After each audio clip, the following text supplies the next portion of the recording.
welcome back to Alma Live. We are continuing the conversation all around emotional resilience. What does it take to roll with the punches?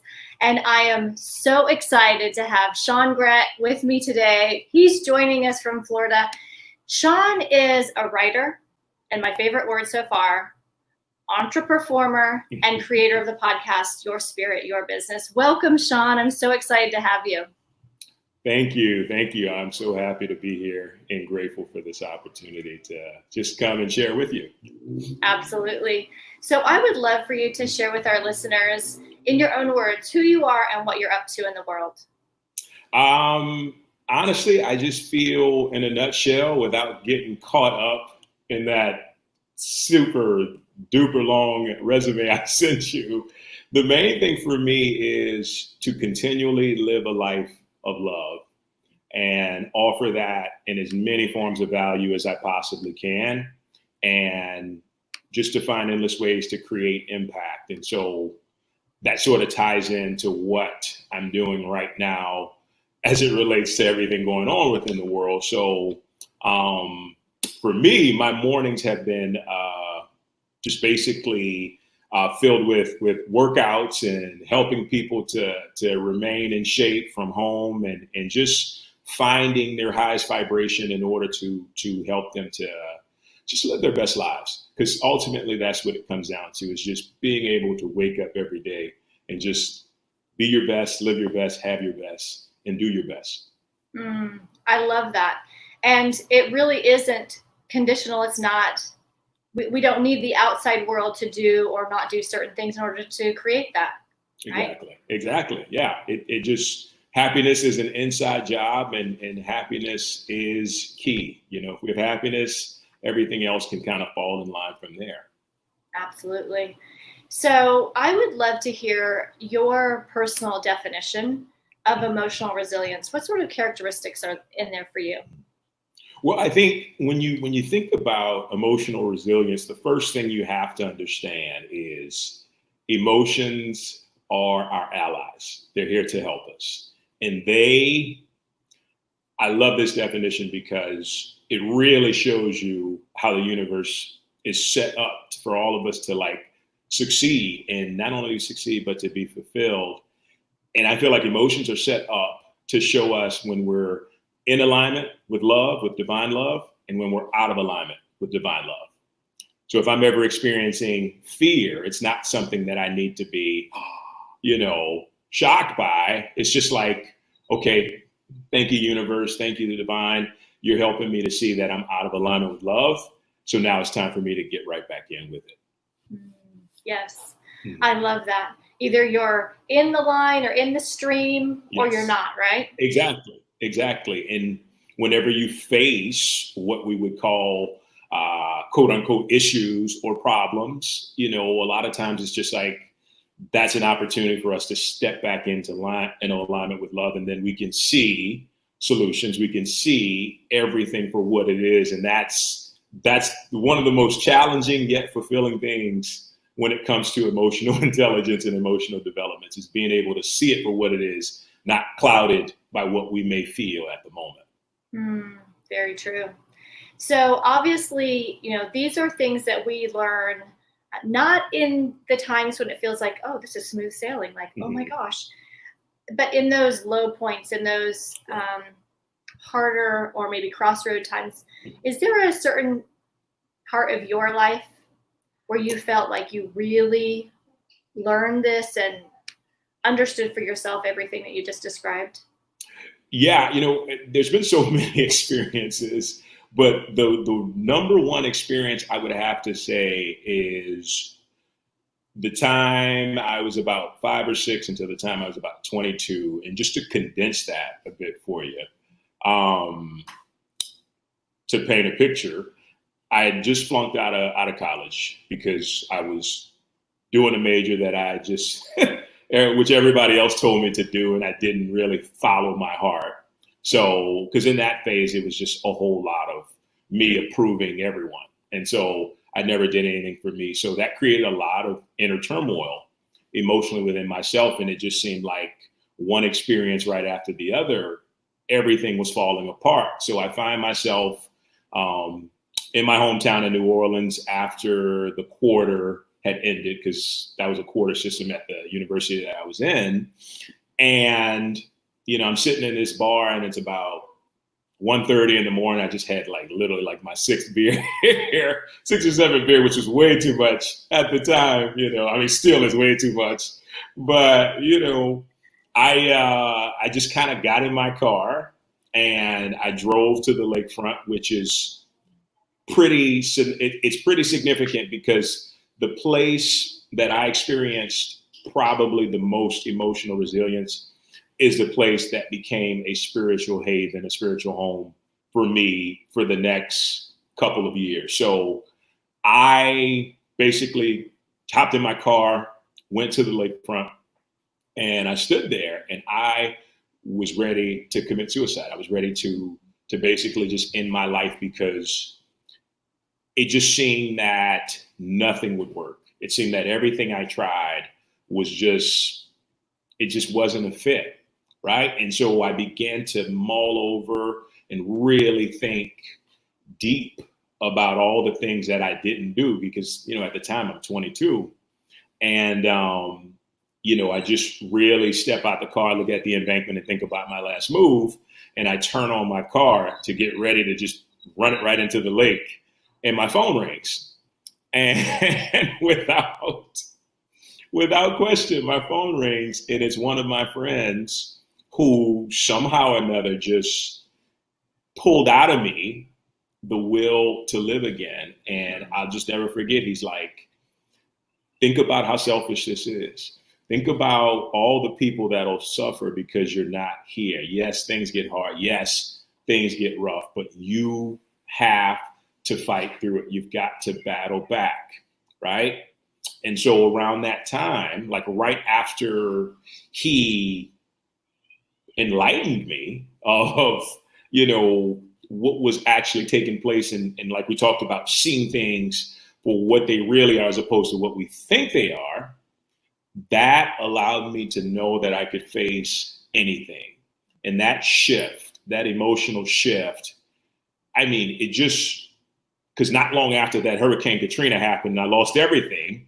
But after the whole suicidal sort of semi-attempt, I knew that I could bounce back from anything because it was just in me. If there was something so strong and so benevolent keeping me from not taking my own life, then I was supposed to be here. And it was up to me to tap into that power, to rise above whatever it is that I was going through. And so that's kind of the biggest experience for emotional resilience among a bunch, so.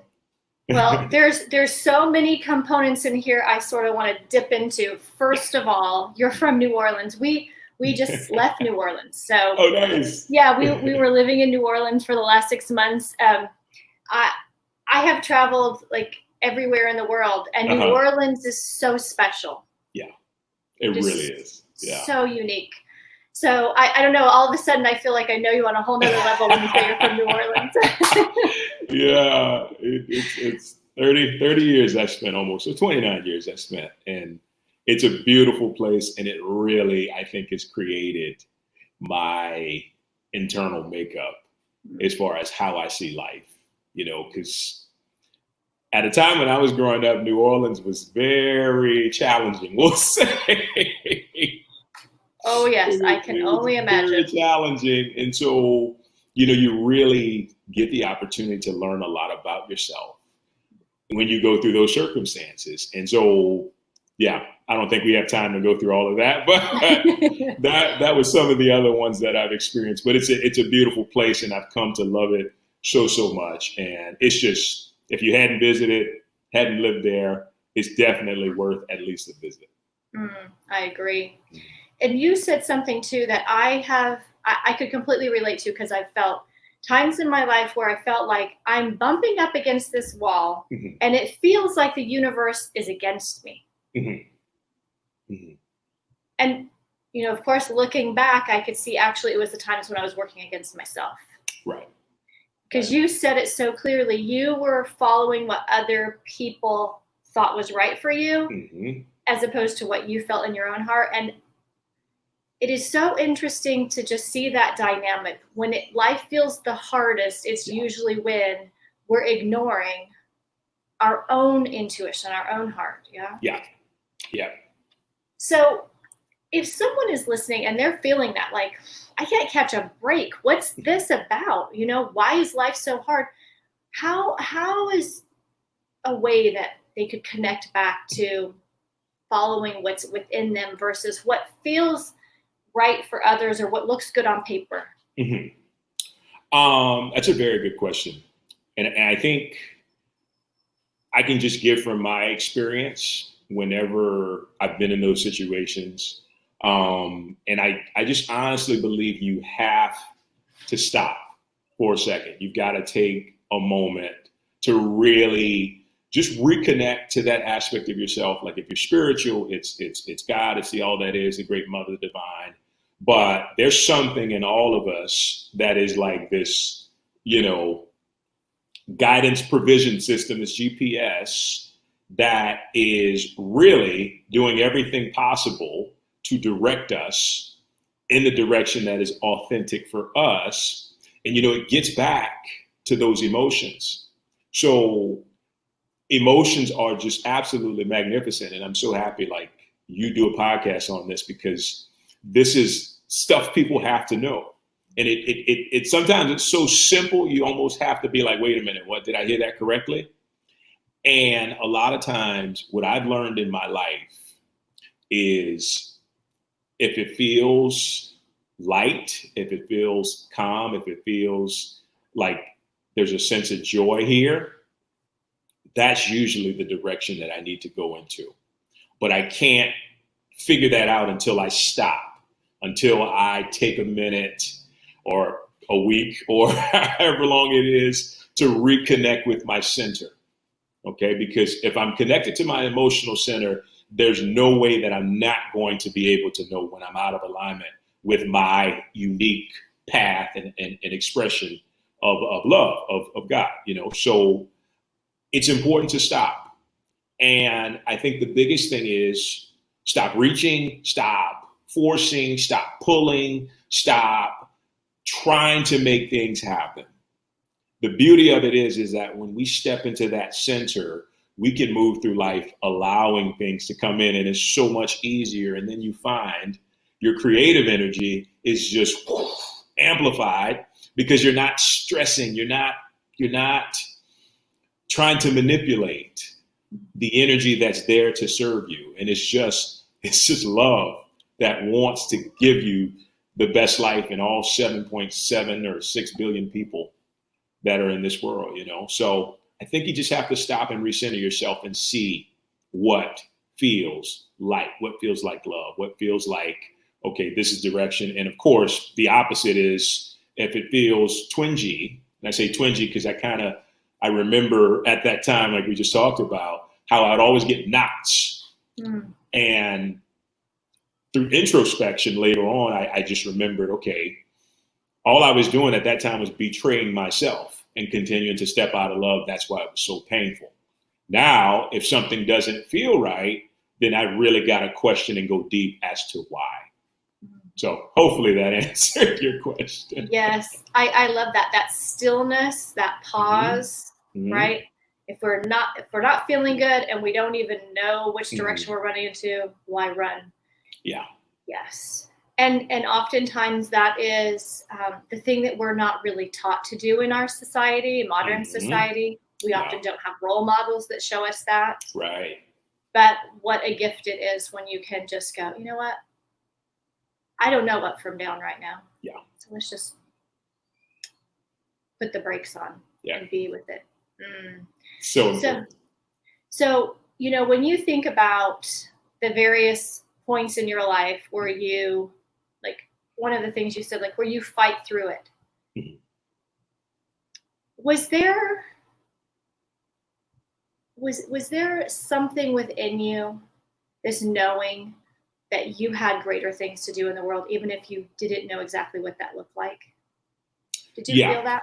I think so. And I think the beauty is we all we all can feel that if we're receptive to it. And it's amazing how it actually transpires, and how when you really strip down everything, like all the baggage and the identification with labels and stuff, how vivid it actually is to see that things are showing up to help you. So I can just a quick story here to kind of show, like, health and fitness was always a big part of my life, but I always kind of, at times, up until recently, I would shun it. You know, it was something that was almost just a given. Like, it was easy, but I didn't really discover that passion until I removed some of the other stagnant emotions within my energy field. And it's so amazing how I felt the urge going into college to be a health and physical education major, which most people know as PE, right?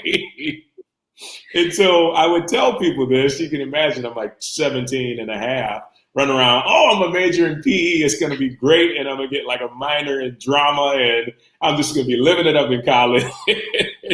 Needless to say, that dream was shot down. And so, you know, everybody's like, you know what? Pick something that's safe. Pick something that's secure. And a lot of times those words can be dangerous, because you just wipe out yourself as far as what you're actually being pulled to. And I was being pulled towards health and physical education. Well, I went into business, got all D's, so hated it. It was not mentally intriguing. I skipped class. I like, and it's so funny looking back on it. You're like, okay, the point of it is I just really didn't want to do it. I didn't feel any purpose within any part of productions, operations, management, which was just not, it was just not, it didn't turn me on, right? So flashback to when I flunked out of school, a job as a personal trainer came along. And it became one of the most exhilarating experiences of my life, because I was helping people, and all I was really focusing on was helping people. And then it's like, oh, you paid me afterwards. Oh, that's just amazing. I love that. And it was just like, you know, for somebody, I was like 20 or something like that at the time. And the beautiful thing about the universe is it continued to bring it back into my life. Like, never fail. Like, even with the whole coronavirus, I'm like doing online Facebook Live workouts now, and it's the most exciting experience, because people are feeling better about themselves, raising their vibrations, being able to move and just feel purpose. And it's like you said, you feel that calling, and that's kind of where your spirit, your business came from, because it'll always put a spiritual lasso around you and pull you in that direction. But you have to be open to the call. You have to be open to the energy that's wanting you to move in that direction. Mm-hmm. You said a phrase that I think is really important to sort of underscore here is, you said people recommended you take a safe, secure route. Yeah. So if you major in this, like that feels a lot more secure. This other thing over here, not sure that's going to pan out for you, right? Yeah. How's that going to make you money? How is that going to take care of you? And you said that is oftentimes the most dangerous thing. And I so believe that.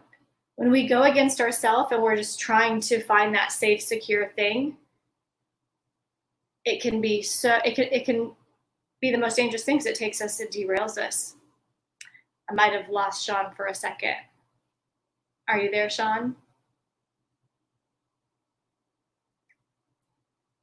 Let's see, he might be able to pop back on. The internet might have paused for a second. If you can still see and hear me, if you'll let me know in the comments.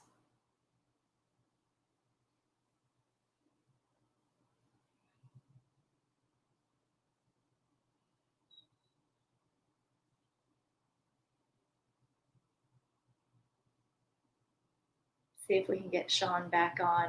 I'm loving his story. For those of you who are watching, I would love for you to just pop in a comment if you can relate to listening to others over listening to yourself. I think that's really, really the huge message coming through in today's session. See if I can get Shaun back up. If not, I want to make sure that I direct everyone to this website, thesarahgrant.com/innercalm. I know that you're going to find some great resources from Shaun and his wife. And I want to share this quote that Shaun had shared with me during the application process. And he said, "Give from the divine love that fills your heart."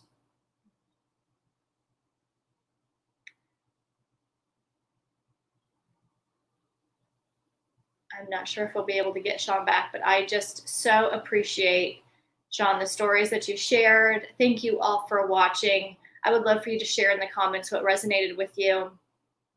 And be sure to pick up your free pass to Networking Influencers and my free guide, Jumpstart Your Book. Those links are in the description. Here's big hugs from Mexico. Until next time, stay well. Keep living your truth. Talk to you soon.